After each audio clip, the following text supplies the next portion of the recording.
Azamara is one of those cruise lines people whisper about like it's a secret club.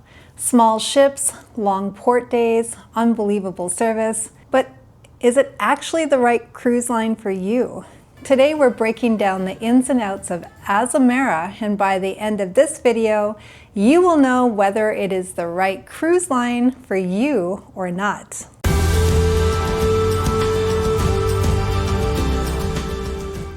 Hi everyone, I'm Tori from KirkToriStory. My husband Kirk and I have lived on more than 60 cruise ships across 12 cruise lines since 2022. So we've learned a thing or two about each cruise line that we've sailed with.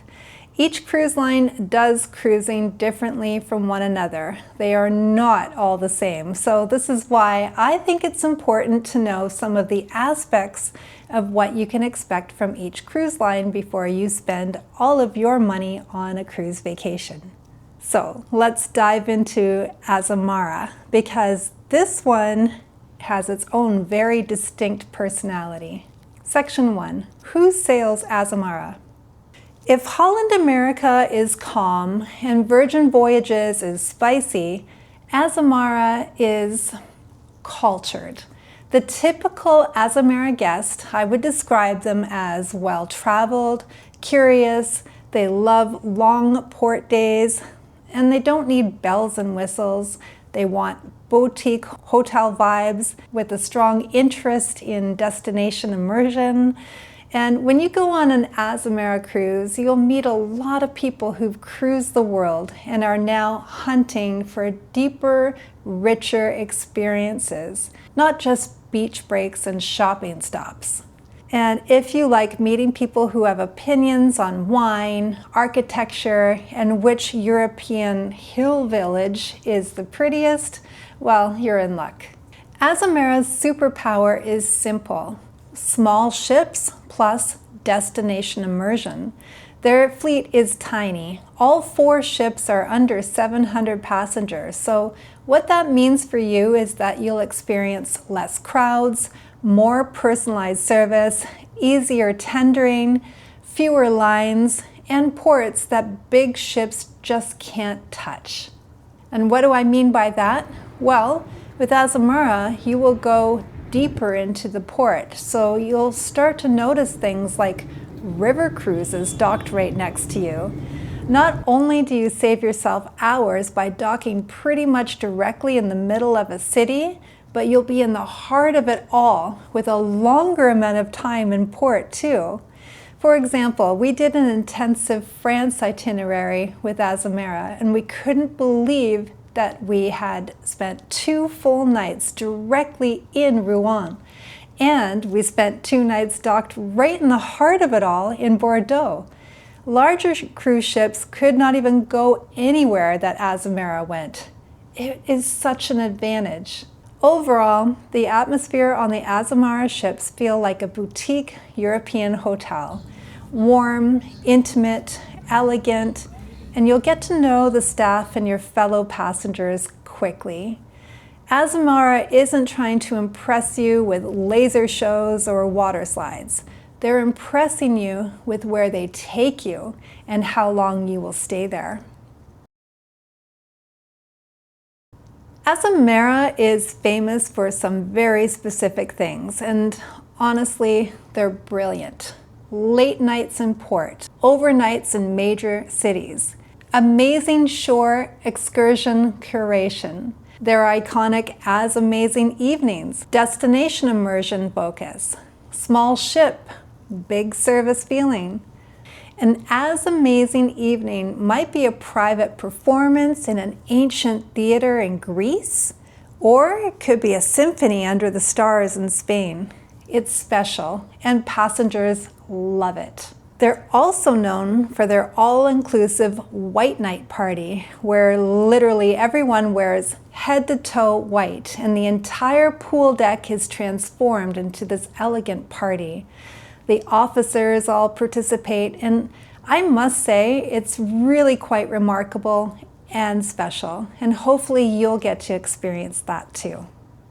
On board, the vibe is elegant but unpretentious. So think No crowds, no announcements, no rushing, never any chaos. Quiet, classy lounges, great cocktail bars, live music that's actually good, and staff who remember your name by day 2.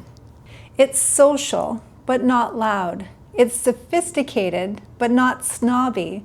It's relaxed, but not sleepy.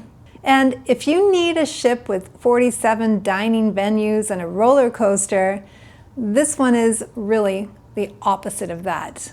I was completely impressed with the attentiveness of the crew on board the Azamara journey. I would strongly recommend you to watch this video that I had made about the reasons we love the Azamara journey.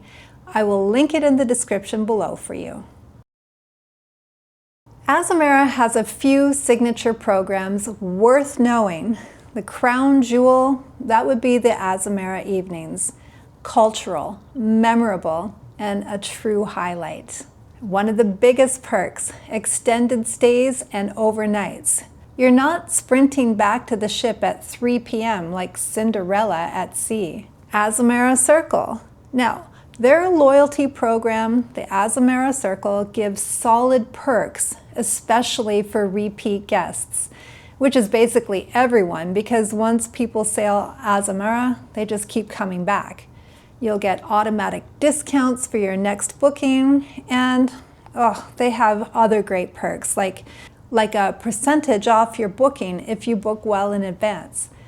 The savings can really add up as their perks are really good. In fact, there are passengers who have earned free days of cruising, so I'll take that. And the fares, well, they may look steep, but they really are not, because they include a lot. So you won't be paying extra for things like your gratuities or most beverages, cultural events, shuttles in many of the ports. So in other words, you don't get nickeled and dimed, which is great. Azamara absolutely shines with their itineraries because they go where the big ships do not, or just can't. They pretty much go everywhere, but the experience is just much more immersive. So they go to the Mediterranean, and that's their bread and butter. They go to the Greek islands. They go to the Adriatic and Dalmatian coast, Northern Europe, Japan, South Africa, the Caribbean, but with better ports. They have special event cruises, the Monaco Grand Prix, British Open, New Year's in Rio. They go places the big ships physically can't, and you can stay there long enough to actually live in the destination and just not rush through it. Now it's time for some honesty, because Azamara is magical, but it's not for everyone. So, who shouldn't cruise on Azamara cruise ship? It isn't ideal for families with young kids because there's no water slides and there's limited kid programming. It's not good for thrill seekers or partiers or people who need a big casino. It's not good for travelers who want Broadway-style shows or people who want Vegas at sea energy, or maybe even people on a very tight budget. If you want a cruise ship that feels like a theme park, Azamara will feel like an elegant dinner party you accidentally crashed in flip-flops. So, is Azamara right for you? Choose Azamara if you love small ships, long port days, true destination immersion, cultural experiences, personalized service, calm sophistication, a boutique hotel feel, and maybe skip it if you want loud nightlife, giant water parks, huge production shows, mega ship energy. So if you're the kind of person who wants to feel a destination, eat dinner on shore at 10 p.m., wander the streets at night, see cities after dark, Azamara is probably your soulmate. If you're still deciding which cruise line matches your travel style, that's what I help with. I'm a licensed travel advisor specializing in long-term, luxury, and destination-focused cruising.